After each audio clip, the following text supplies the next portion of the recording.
Hello আসসালামু আলাইকুম viewers, welcome back. Sabbir ITVC Sabbir channel থেকে আমি সাব্বির আপনাদের সাথে দেখছেন আপডেট নিত্য নতুন ভিডিও। অন্যের কাজটা যদি আমি নিজে করে নিই তাহলে কেমন হয়? যদি একটা ভিডিও সুন্দর মতন করে দেখি, যদি আপনি প্রপারলি এই কাজটা করে নিতে পারেন তাহলে নিজে খুব খুশি লাগে, আনন্দ লাগে। আমার রাইট? ওকে। তো আমি আপনাদেরকে এই সামনের আগের যে ভিডিওটা ছিল এই ভিডিওটা আমি আপনাদেরকে বলেছি কিভাবে আপনাদের অ্যাপগুলোকে আপনি কি করবেন, ডাটাটা ক্লিয়ার করে নেবেন, কিভাবে করবেন। তো ফার্স্ট অফ অল আপনার এই কাজটা করার জন্য অনেক কিছু করা লাগবে। তার আগে কিছু কথা বলি।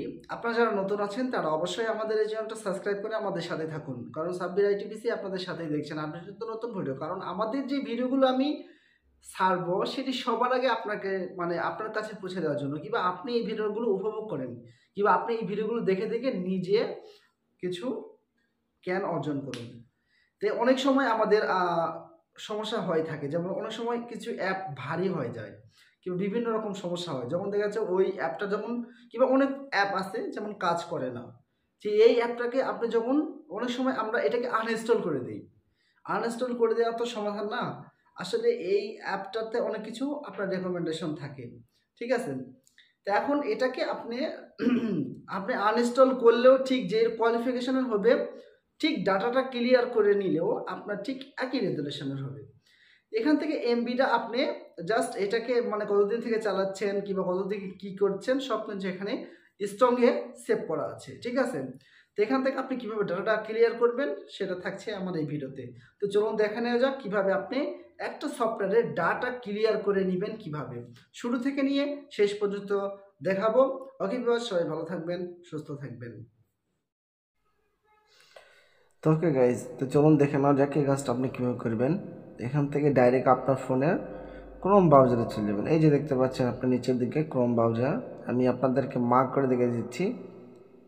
এই ব্রাউজারের উপর একটু ঠাসা ধরবেন, ঠাসা দিয়ে টিপ দিয়ে রাখবেন।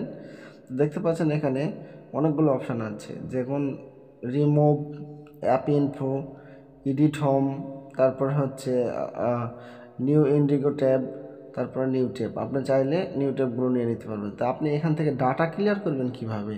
তো এখান থেকে ডাইরেক্ট আপনার ফোনের অ্যাপ ইনফোতে আপনি একটা ক্লিক দিবেন। তো চলুন এখান থেকে অ্যাপ ইনফোতে ক্লিক দেওয়ার পর দেখতে পাচ্ছেন এখানে স্ট্রং ক্রেজ লেখা আছে, তো এখানে আপনি একটা ক্লিক দিবেন। এখানে দেখতে পাচ্ছেন ভিউয়ার্স ক্লিয়ার স্ট্রং এবং ক্রেজ। তো এখানে ক্লিয়ার স্ট্রংটাতে আপনি যখন ক্লিক দিবেন তখন এখান থেকে নিচে এখানে তিনটা অপশান আসবে। এখানে বলছে strong data that chrome that's think in is important easy sites with no settings or that don't visit of often. তো এখান থেকে ফ্রি আপ স্পেস করে নেবেন, ঠিক আছে? এখানে আপনি একটা ক্লিক দিবেন, তারপর এখান থেকে ওকে দিবেন। তারপরে নেক্সট দেখতে পাচ্ছেন এখানে অল ডাটা স্টোর। তো দেখতে পাচ্ছেন এখানে এই তিনটা অপশান, তো এখানে এই তিনটা অপশানে আপনি একটা করে ক্লিক দিতে হবে। এই ক্লিক দিলে এখান থেকে ওকে ক্লিক দিবেন, এখান থেকে ডাটা ক্লিয়ার হয়ে যাবে। এখানে ক্রেস ইনক্রুজ দেখতে পাচ্ছেন এখানে অ্যাপ সাইজ আছে, তো এখান থেকে এটা ক্লিজ করে দিবেন। দেখতে পাচ্ছেন ক্রেস কিন্তু 0% হয়ে গেছে। তো এভাবে চাইলে আপনি যখন নতুন আপনার দেখুন আপনার আমি যখন এই গুগল ক্রমে ঢুকবো তখন ঠিক আমি যখন ডাউনলোড দিছি ঠিক এরকম করে প্রথম অবস্থায় আবারও চলে আসবে এই অ্যাপটা। তো আশা করি আপনারা বুঝতে পেরেছেন কীভাবে আপনাদের ডাটাটা ক্লিয়ার করতে হয়। ওকে ভিউয়ার্স, সবাই ভালো থাকবেন, সুস্থ থাকবেন।